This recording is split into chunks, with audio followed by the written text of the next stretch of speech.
एक बार फिर से केमिस्ट्री क्लासेस में आपका स्वागत है। आज मैं 12th का 9th चैप्टर का नया वीडियो लेके आपके सामने प्रस्तुत हूँ।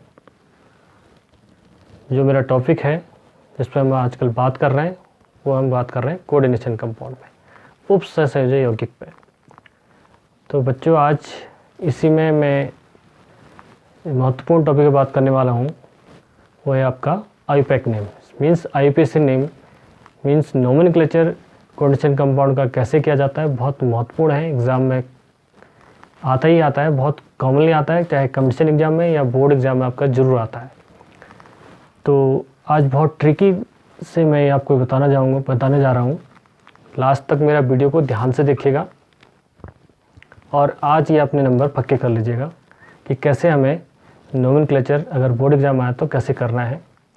तो उससे पहले मैं थोड़ा बेसिक्स मैं इस पर डिस्कस कर चुका हूँ, लेकिन एक बार फिर से मैं जो आपका उपसहसंयोजक यौगिक है उसका जो कॉम्प्लेक्स है उस पर मैं बात करूँगा। इससे पहले मैं बात कर चुका हूँ डबल सॉल्ट क्या होता है और कोऑर्डिनेशन कंपाउंड क्या होता है, मीन्स कॉम्प्लेक्स यौगिक कैसे होते हैं या सॉल्ट कैसा होता है, डबल सॉल्ट कैसा होता है। डबल सॉल्ट भी कॉम्प्लेक्स है लेकिन वो पानी में डिज़ोल्व हो जाता है बहुत आसानी से और कंप्लीट आयनाइज हो जाता है।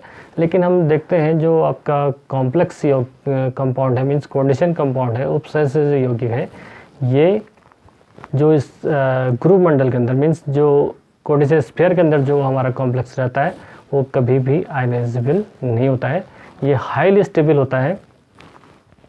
तो इन दोनों में अंतर मैंने पहले डिस्कस किया था, तो थोड़ा सा आज मैं फिर से इसकी बात मैं ज़रूर करूँगा कि कोऑर्डिनेशन स्फीयर होता कैसे है और एक बार फिर से मैं उसको बताने की कोशिश करूँगा। तो वो बताऊँगा मैं वेर्नर थ्योरी के अकॉर्डिंग।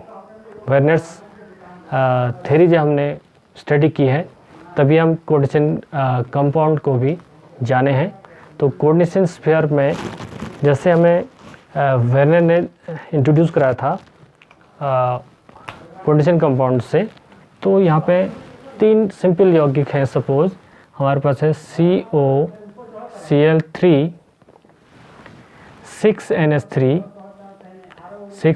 है, COCl3 5NH3 and COCl3 4NH3।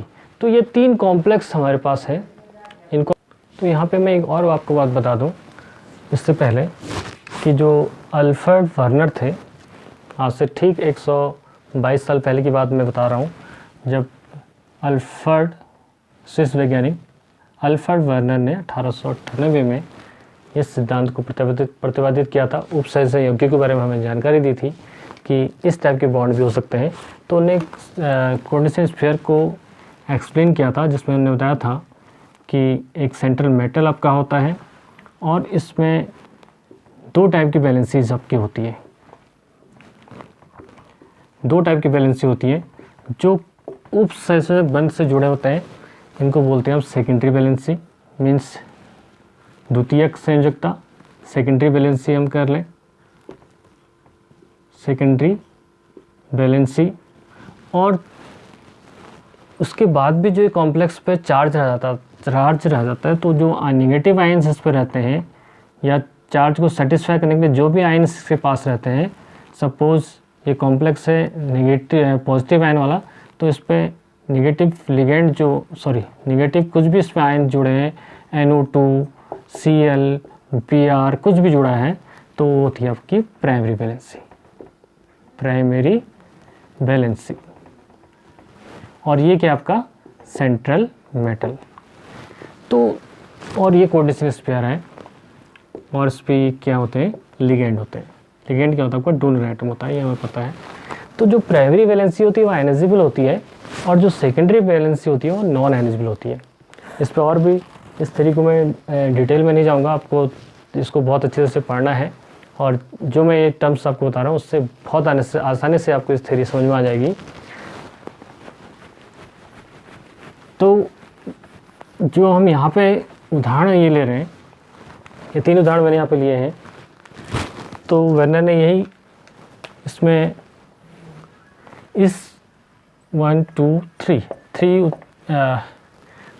Cobalt chloride COCl3 6NH3 COCl3 5NH3 COCl3 4NH3। तो इसके कोबाल्ट के जो क्लोराइड लिए हैं अमोनियस के साथ, तो ये 3 को जो हम लिए तो हम यहाँ पे जो हम अपेक्षा रखते हैं तो यहाँ पे कितने 3 क्लोरीन आयन एलिजिबल होने चाहिए, यहाँ पर भी 3 होनी चाहिए और यहाँ पर भी क्या होनी चाहिए 3 होनी चाहिए बिल्कुल होनी चाहिए, क्योंकि हम इसको सोच रहे हैं कि जो एक क्लोरीन है प्राइमरी वैलेंस चीज़ है।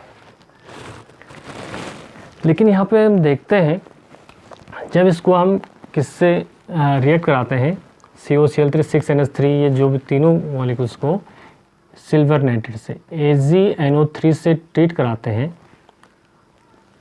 तो हम क्या पाते हैं इनमें क्या बनता है वाइट प्रेसिपिटेट बनने लग जाता है। वाइट प्रेसिपिटेट किसका बनेगा AgCl। तो जैसे इनको हम किससे ट्रीट करेंगे AgNO3 से हमें क्या मिलता है AgCl का सफ़ेद अवशेष आता है, AgCl बनते हैं।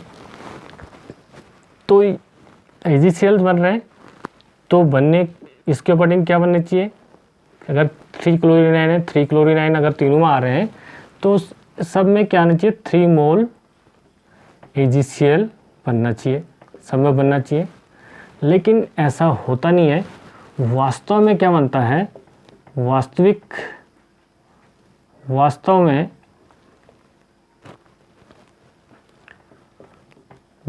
में क्या बनता है आपका, वास्तव में बनता है फर्स्ट केस में बिल्कुल 3 मोल AgCl बनते हैं और दूसरे केस में क्या बनते हैं ओनली 2 मोल AgCl और तीसरे केस में बनते हैं ओनली 1 मोल AgCl। बिल्कुल यहाँ पे ध्यान देने वाली बात है, यहाँ पे ऐसा क्यों हो रहा है इसको जानना बहुत ज़रूरी है।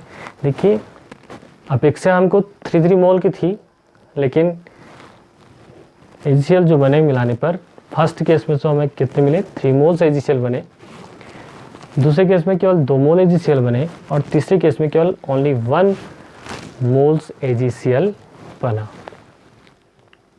अब ऐसा क्यों हुआ, अगर इसको हम जान गए तो वर्नर 3 को हम समझ पाएंगे। तो वर्नर ने यहाँ पर आइडेंटिफाई किया, इसका मतलब क्या है कि जो 3 मोल्स AgCl की हम बात कर रहे हैं 3 मोल AgCl, यहाँ पे जो सेकेंडरी वैलेंसी होंगी अमोनिया की 6 है, तो 3 क्लोरीन फ्री है। और सेकेंड केस में हम देख रहे हैं 5NH3 है, तो यहाँ पर एक अमोनिया क्या हो गया कम हो गया, तो एक क्लोरीन क्या बन जाएगा लिगेंड की फॉर्म में आ जाएगा, मीन्स सेकेंडरी वैलेंसी की फॉर्म में आ जाएगा। यहाँ पे क्लोरीन कितने बच जाएंगे, केवल उस केस में केवल 2 क्लोरीन आयनाइज होंगे। यहाँ पे 4NH3 हो गए, तो यहाँ से 2 क्लोरीन किस में आ जाएंगे लिगेंड की फॉर्म में आ जाएंगे और प्राइमरी वैलेंसी में केवल क्या एक क्लोरीन आयन रह जाता है। ऐसा क्यों हो रहा है, देखिए क्योंकि हम यहाँ पे तीनों का क्या बनाते हैं स्ट्रक्चर बनाते हैं।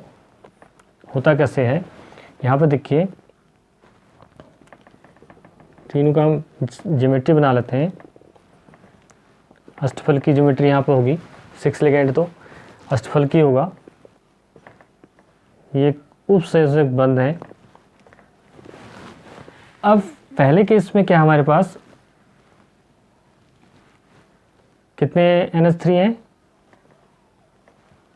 6 से है CH3 NH3 यहाँ पे ध्यान से देखिए, यहाँ पे 6 NH3 हमारे पास थे तो हमें कोई दिक्कत नहीं आई। और कोबाल्ट पे यहाँ पे 3 पॉजिटिव चार्ज है, 3 क्लोरीन, तो इसका 3 पॉजिटिव चार्ज यहाँ पे है, तो यहाँ पे 3 क्लोरीन ने इसको क्या किया न्यूट्रलाइज किया।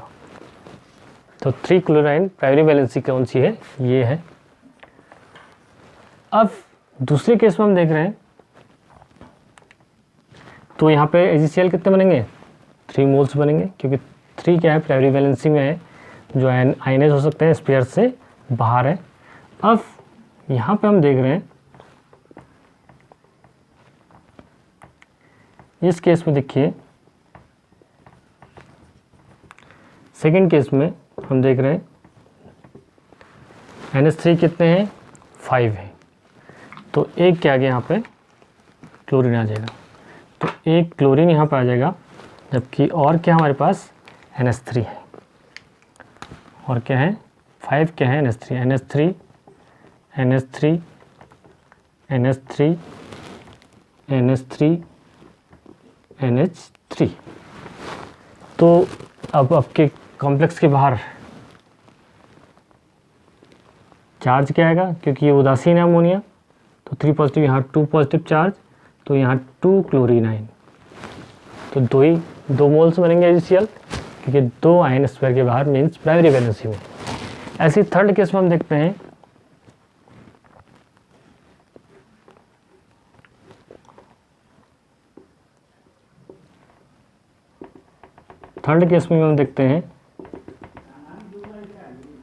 थर्ड केस में ये है आपका, थर्ड केस में अमोनिया कितने हमारे पास, अमोनिया हमारे पास है 4, NH3 3 4, और 2 यहाँ पे क्या आ गया, लिगेंड की फॉर्म आ गया क्लोरीन, तो अंदर कितने क्लोरीन आ गए 2, और बाहर कितना बचा, तो यहाँ पे पॉजिटिव चार्ज केवल कॉम्प्लेक्स पे बाहर 1 बचा, तो यहाँ पे केवल 1 क्लोरीन आयन बाहर बचता है, तो इसकी केवल 1 मोल AgCl यहाँ पे बनता है। तो ये जो एक्सपेरिमेंट वर्नर ने किया था, तो उसने यहाँ पे क्लियर कर दिया कि भाई प्राइमरी वैलेंसी क्या है, सेकेंडरी वैलेंसी क्या है, और जो कोऑर्डिनेशन कॉम्प्लेक्स होते हैं कितने स्टेबल होते हैं, वो आयनाइजेबल नहीं होते हैं। और कोई भी जैसे ये अष्टफल की है, तो यहाँ पे जो आयन थे, जो डोनर एटम किससे इंटरेक्ट होगा, सेंट्रल एटम से। तो यहाँ पे और थोड़ा सा इसको मैं डिटेल में बताऊँगा। तो ये तो जनरल्स एक उदाहरण से मैंने आपको बताया था, इसको आप थोड़ा समझेंगे। अब इसके बाद हम बताते हैं, अगर आप चाहें तो इसका स्क्रीनशॉट ले लें।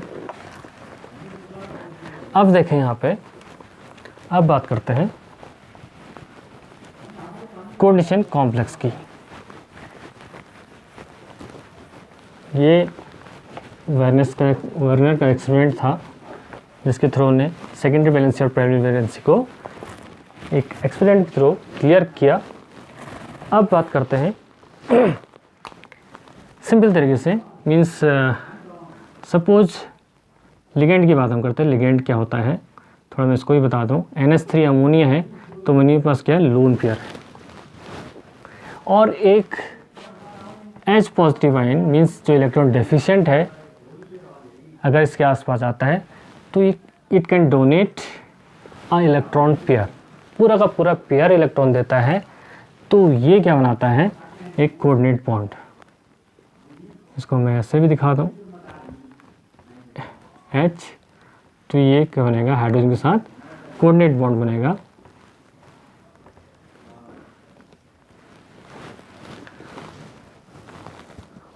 और सपोज ये HCl था, तो यहाँ पे क्या आ जाएगा, Cl नेगेटिव आयन।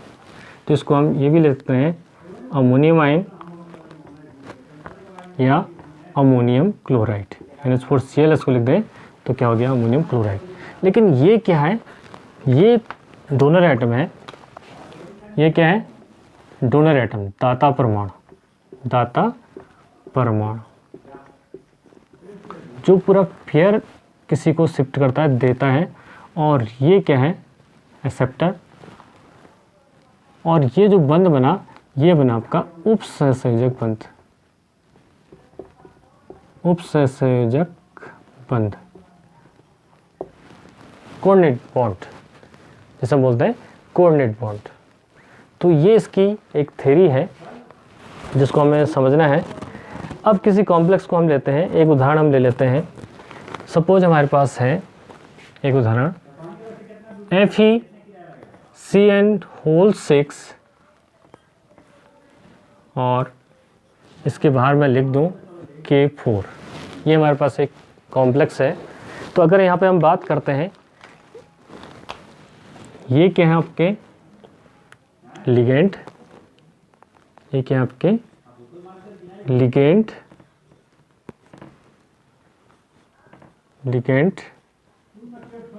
और ये क्या है आपका केंद्रीय परमाणु,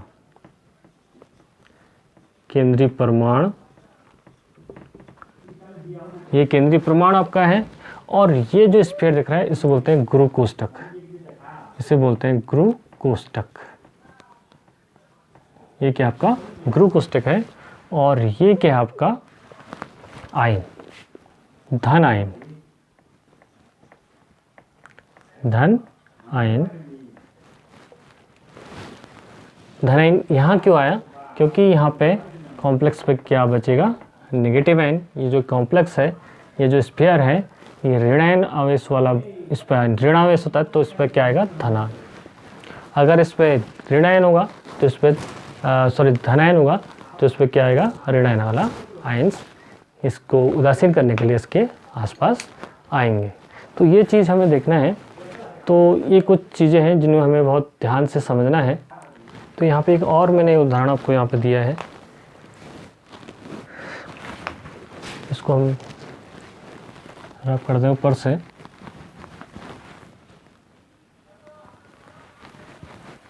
तो इसको बड़े ध्यान से हमें देखना है और समझना है। और अगर इसको हम नहीं समझ पाए तो फिर हम जो आगे इसकी बात बता रहे हैं आपको, आईपिक नेम, आईपीसी नेमिंग, जो इनका नॉमेनक्लेचर हमें करना है, उसको करने में दिक्कत आती है। तो यहाँ पे पहले जो संवेदन मंडल हमारा जो है, कोऑर्डिनेशन कॉम्प्लेक्स जो है हमारे पास, उसको समझना बहुत ज़रूरी है कि जो एक गुरु कोष्ठक है, जिसको हम स्फीयर के अंदर बोल रहे हैं, सो गुरु कोष्ठक के अंदर की चीज़ें क्या क्या हैं। सबसे पहले हमारे पास केंद्रीय परमाणु, उसके बाद है लिगेंड, और उसके बाद है लिगेंडों की संख्या। जो लिगेंडों की संख्या है उनको हम बोलते हैं उपसंयोजक संख्या, मीन्स कोऑर्डिनेशन नंबर, ये भी पूछा जाता है। और जो कोऑर्डिनेशन स्फीयर के बाहर, ये पॉजिटिव आयन वाला बताया था इससे पहले मैंने, ये नेगेटिव आयन वाला है, प्राथमिक संयुक्ता, तो चाहे स्फीयर से पहले है या स्फीयर के बाद है। स्फीयर के पहले कब होगा, जब आपका जो कॉम्प्लेक्स है ऋणायनिक होगा, और स्फीयर के बाद कब होगा, जब कॉम्प्लेक्स आपका धनायनिक होगा। तो धनायनिक कॉम्प्लेक्स पे क्या होगा, क्लोरीन प्राथमिक संयुक्ता होगी। तो यहाँ पे जब हम इसके आईपीसी नेमिंग करेंगे तब इसको मैं डिटेल से बताऊंगा, लेकिन ये चीज़ें आपके ध्यान में, मेमोरी में होनी चाहिए। तो इसको आप देख लें, बहुत अच्छे तरह से इसको ध्यान में रखेंगे। अब बढ़ते हैं हम आगे आईपीएक नेम की तरफ। अब बात करते हैं आईपीसी नेमिंग, कैसे हम उपसंयोजक कंपाउंड्स का करेंगे, कोऑर्डिनेशन कंपाउंड करेंगे। अभी हमने जान लिया कि जो आपके लिगेंड के बारे में हमने जानकारी ली। लिगेंडों के नाम, एक चीज़ और मैं बता दूं, जो आपके लिगेंड है, लिगेंड क्या होता है, डोनर एटम होता है। डोनर एटम मीन्स किसको डोनेट करता है, जिस पे इलेक्ट्रॉन की कमी होती है। तो अगर हम बात कर दें जो संक्रमण तत्व हैं, जैसे कॉपर है, कोबाल्ट है, निकिल है, यही कोऑर्डिनेशन स्फीयर बनाते हैं। सोडियम भी तो पॉजिटिव चार्ज वाला है, हाइड्रोजन भी तो पॉजिटिव चार्ज वाला है, ये कोऑर्डिनेशन कॉम्प्लेक्स क्यों नहीं बना पाता? तो इसमें हमें ये ध्यान रखना है, ये इसके पास स्पेस ज़्यादा है, इसका ये ज़्यादा पेट खाली इसका है, इसके पास कैपेसिटी नहीं है, भले इस पर पॉजिटिव चार्ज है, एक निगेटिव आयन इसके बाद जा सकता है, उससे ज़्यादा नहीं, लेकिन इसकी कैपेसिटी ज़्यादा है लेने की, इलेक्ट्रॉन लेने की। तो इलेक्ट्रॉन लेने की कैपेसिटी मीन्स जो वैकेंट डी ऑर्बिटल होते हैं वो ट्रांजिशन एलिमेंट भी होती है। मैं बार बार इससे पहले मैं वीडियो में बता चुका हूँ कि जो ट्रांजिशन एलिमेंट होते हैं उनके पास वैकेंट डी ऑर्बिटल या अर्धभरे डी ऑर्बिटल होते हैं, इसीलिए ये कोऑर्डिनेशन स्फीयर संक्रमण तत्व ही बनाते हैं। अब बात करते हैं हम लिगेंड की। जो लिगेंड होते हैं वो क्या होते हैं, दाता परमाणु होते हैं। लिगेंड पूरा इलेक्ट्रॉन पेयर सेंट्रल मेटल को देता है, केंद्रीय परमाणु को देता है। और जो लिगेंड होते हैं, अगर एक पेयर देता है, मोनोडेंटेड लिगेंड हम उससे बोलते हैं। अगर दो है दो पेयर डोनेट करता है, मीन्स 4 इलेक्ट्रॉन डोनेट करता है तो बाइडेंटेट लिगेंड है। 3 पेयर करता है ट्राइडेंटेट, 4 करता है टेट्राडेंटेट, 5 करता है पेंटाडेंटेट, 6 करता है हेक्साडेंटेट। और हेक्साडेंटेट का बहुत कॉमन उदाहरण हमारे पास है EDTA।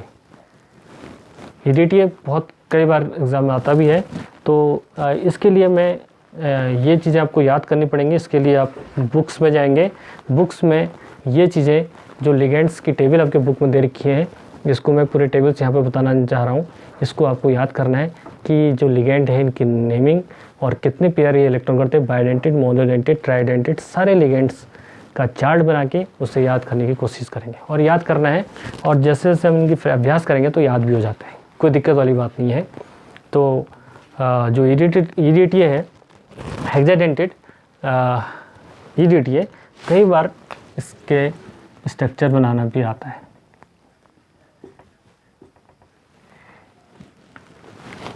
Ethyl diamine tetra acetate, तो ये इसका नेम है EDTA।